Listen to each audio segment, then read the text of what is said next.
It's easy to forget that IATA launched about 12 months ago at the 2025 edition of Boot Düsseldorf, and in that year they have achieved a lot. They're here now for 2026 with two new models, a revision of the 38 platform with the Sunfinder 38 and also this particular new model, the 50, powered by three 400 horsepower V10 Mercury Verados that push this boat to 44 knots. So, they've been busy over the last 12 months. Let's have a little walk through on this boat and show you more about her.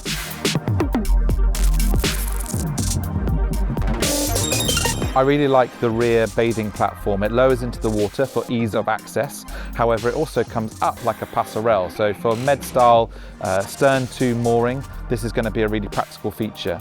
I like the fact that the Verados are encompassed within this sun pad. Lots of manufacturers now do this sort of style. However, they've really thought about access to things like the propellers. Maybe you're going to foul a propeller on a bit of rope or debris in the water. Some brands make this really difficult to be able to actually access the engines, whereas here, there's a bit of seamanship thinking. So I really like that feature. One thing that I really like moving forward is you have these gates to keep pets and small children safe while walking through the boat. But then you also have these balconies, really fashionable in boat design currently, but a benefit because they really open up that whole aft space. So this whole area really brings the outside in and you're really at one with the ocean around you at anchor. In the aft area here, you have the perfect dining zone and entertaining spot. Not only that, the sofas here are really deep and secure. When you're going along at speed, these large rear backrests are going to keep you feeling safe, and plenty of space too for all your friends. The entertainment doesn't stop there. Not only do you have a large flat screen TV, but you also have this wet bar to be able to properly host your guests. Not only do you have a sink, but you also have a proper grill, plenty of fridge space to keep all that beautiful rosé cool. Walking through the boat, it gives you the sort of feeling of confidence. Why? Well, you have high bulwarks here that really make you feel part of the boat rather than being sat on top of it. This is great for kids, keeping them secure and making sure that everybody feels safe on board. There's also nice attention to detail, high quality cleats, a lit handrail. It makes you think they've really thought about their design on board.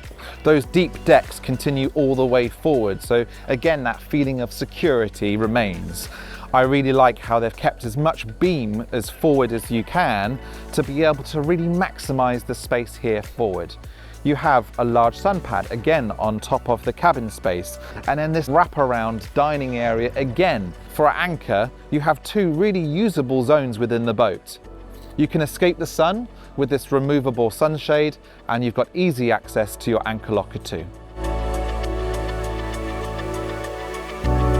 We have a boat that's about 15.5 meters long with a 4-meter beam, so she's an impressive size. And to be able to help you have confidence behind the wheel, you need to be able to have good visibility, and with the IATA Sunfinder 50, you have exactly that on all touch points. You have good protection from the windscreen too in big weather. And then from a seamanship point of view, you've got good access to your midships cleat. So if you're single handling this boat, it's really easy. You have JPO, so the joystick operating system. You can press skyhook, keep the boat settled, sort out all your fenders, and then you can come into the marina with confidence and less stress, knowing that you can quickly get a rope on and be able to sort yourself out. You also have two Simrad multifunctional displays, vessel view, zip wake, good placement of your VHF and all of your controls. Talking about that visibility, they have two other configurations coming, a full wheelhouse and also a flybridge. This is going to be a great addition to the Sunfinder 50 lineup.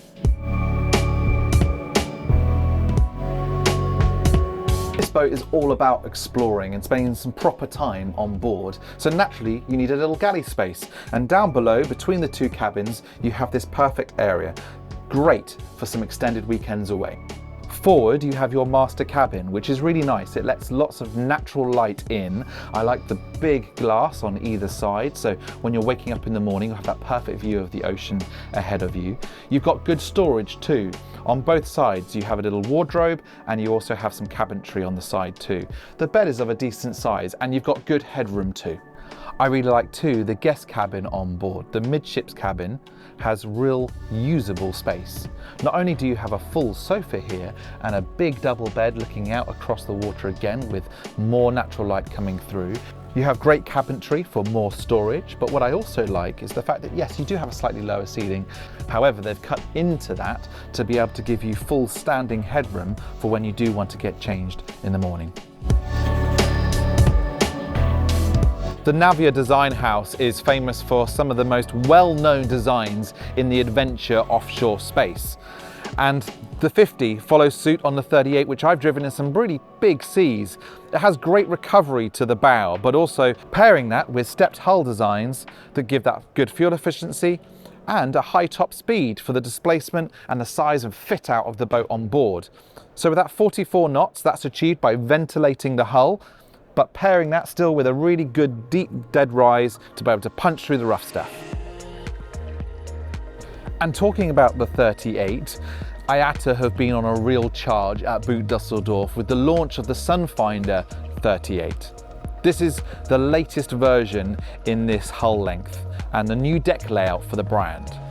What's the main differences? Well, from the helm back, she's a new boat, essentially geared to maximising comfort on board. You have a large sun pad aft here, but also you have tables that drop down. So not only can you have this as a rear bench seat, but also drop down the tables, have some infill cushions, and this whole area becomes a really large sun pad. You still get protection though from a fantastic sunshade. The midship sofa is lower than on the Wayfinder. This gives you an increased sense of security on board. And then moving forward, this boat is all about socializing and really enjoying your time on the water. So you have this new wet bar that you don't find on the Wayfinder. So you have an electric grill, an induction hob, and you have refrigeration within the system itself. So IATA are entering 2026 on a real charge. They've developed 2 new models, and for a boat builder to achieve what they have done in 12 months is incredible. To bring out a 50, so to launch multiple boats and debut them all around the world in 12 months, and also bring out further innovation through 2026 is a real achievement that they should be proud of, and it shows their commitment to the industry and where they want to be going in the future.